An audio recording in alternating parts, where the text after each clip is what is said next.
My husband of 5 years just came out as straight and told me that being with me was a mistake, and now he's acting like the past 5 years of our life never even happened. So my husband, 27M, and I, 28M, have been married for like 3 years and dated for about 2.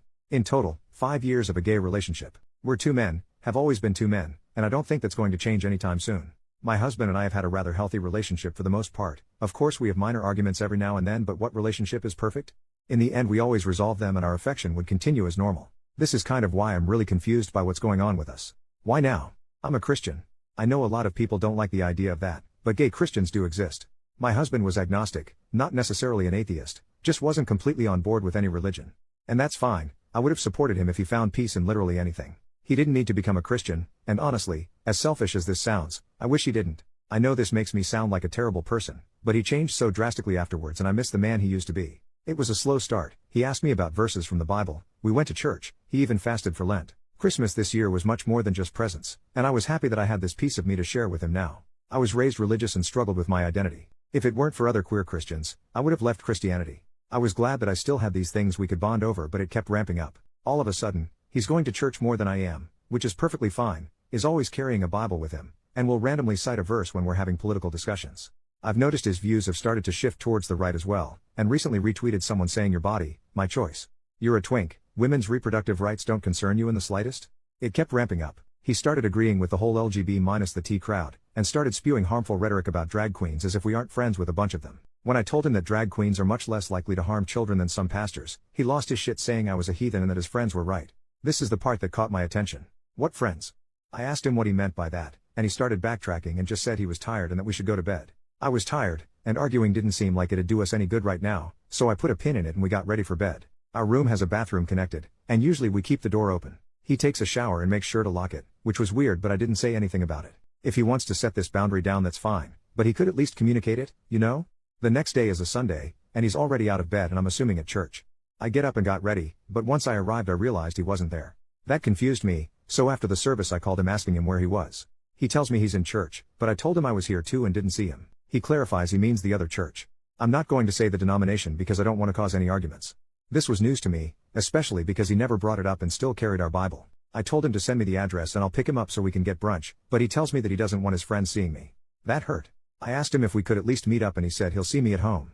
After a few hours, he finally comes home. He says we need to talk. I agreed. I wanted to ask him why he didn't want his friends seeing me, and as I opened my mouth to ask the question he set him straight. I stared at him for a bit, and he continued, explaining that his church helped him realize he wasn't going to see the kingdom of God if he continued living in sin and that he needed to leave me as soon as possible. He told them about the pastor comment I made last night, and they said that I was a devil trying to lure him away from Christ. He started repeating a lot of the same rhetoric I heard from other Christians growing up, and it really upset me. He even said that I could be saved, and that I already had the traditionally masculine look so I had that going for me, and that I just needed to steer away from homosexuality. I feel like I'm in an alternate reality right now. I'm being told by the love of my life that I'm a devil that needs to return to Christ because I shut down his homophobic rhetoric. My gay husband is being homophobic. I'm sorry, but not once in the 5 years we've been together did he realize he was suddenly straight. It just doesn't work like that. It's not like we're in some other universe where compomo is a thing, right? I told him that he needed to leave and that we could discuss arrangements afterwards. I still want him, I love him, but I have no idea how he could look at me with a straight face and tell me all of that. He started arguing saying that he didn't want to leave and that we could be friends, so I told him that I wouldn't be friends with a self-hating queer for the life of me. He packed a bag and left. His location shows he's at some random house I've never been to, but I assume that's one of the churchgoers he's friends with. I don't even know what I'm supposed to do from here. Did I seriously just lose my husband? I don't understand how this could happen. What can I do now? I miss him already.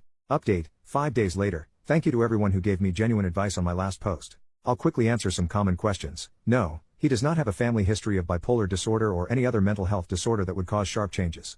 No, he isn't cheating on me with one of his church friends, but I will get more into this later. No, he isn't bi. I'm bi, and we've had conversations and he said he experimented in high school but it wasn't for him. I talked to his family and our friends about the whole thing.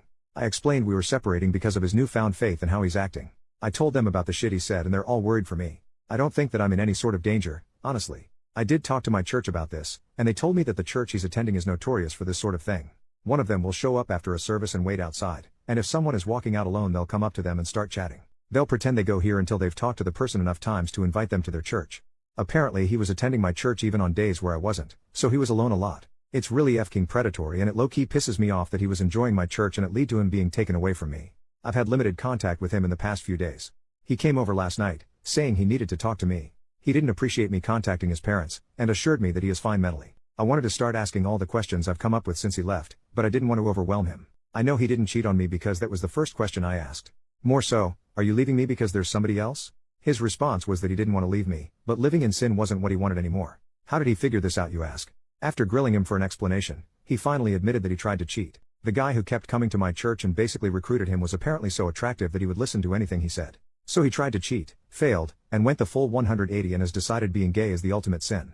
Not the fact that he tried to have an affair. This is actually going to drive me crazy. Finding out he wanted to cheat but didn't is almost worse, because it's like, seriously? You tried and got rejected? That's embarrassing as shit for you, and doubly embarrassing for me. I asked him if they knew he was married to a man, and he simply told them I was his gay roommate who turned him, and now that he's straight again I've gone off the deep end. He's an actual freaking liar. He showed me some Bible verses, ones that were just blatantly different from the ones in mine, and kept trying to convince me that I need to change too. He said that he still cares about me, and wants to be friends. I asked him what about our actual friends, and he said they're too far gone. He just kept talking and I was done with it. He isn't the man I fell in love with and it pisses me off. He wasn't even dressing the same anymore. Freaking white dress shirt and slacks and the most boring hairstyle ever. He didn't look like my Anthony. The more he talked at me, the more it was clear I didn't want to be with the man he is now. He left, and for the second time in our life, he walked out that door without saying I love you, and I was fine with that. This morning I talked with my lawyer and I am going through with a divorce. After I was done, I stopped by where he was staying and knocked on the door, half wanting whoever owned the place to be there when I gave him the papers, half because I didn't want him coming to my home anymore. When the man opened the door I realized this is who he was talking about, and it took a bit to keep my anger in. I asked for my husband, and when he saw me, the look in his eyes made it clear that he wasn't expecting this out of me. I made it clear to the other guy that I was handing my husband, gay husband, divorce papers, to end our marriage, the gay one between two men. Us, we're those two men. Because I don't know who needs to hear this, but if you wake up next to a man for 3 years out of your life, chances are you are a homosexual. So sorry to break it to you. I won't be able to go into details of the proceedings themselves, but I'm going to completely distance myself from him as best I can. His actions have been horrible on my health, and his family and friends can handle him better than I can. I'm going to miss the man he used to be, but I have my people surrounding me. I'm going to be okay. I hope for his sake he'll snap out of this one day, because the self-hatred isn't healthy, but when he does I won't be there.